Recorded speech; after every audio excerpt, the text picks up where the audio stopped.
milestone. Mama developed a habit, and it all happened too fast for either one of us to grab it. I'm just sorry you were there and had to witness it firsthand, cause all I ever wanted to do was just make you proud. Now I'm sitting in this empty house, just reminiscing, looking at your baby pictures. It just trips me out to see how much you both have grown. It's almost like your sisters now. Wow, guess you pretty much are. And Daddy's still here. Laney, I'm talking to you too.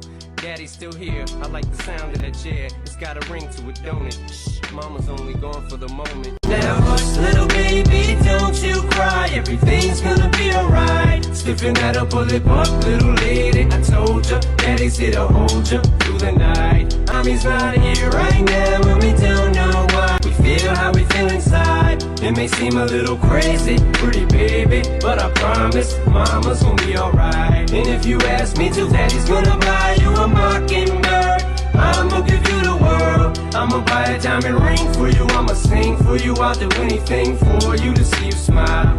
And if the mockingbird don't sing and that ring don't shine, I'ma break that birdie's neck. I go back to the jeweler who sold it to ya and make him eat every carat with Dad.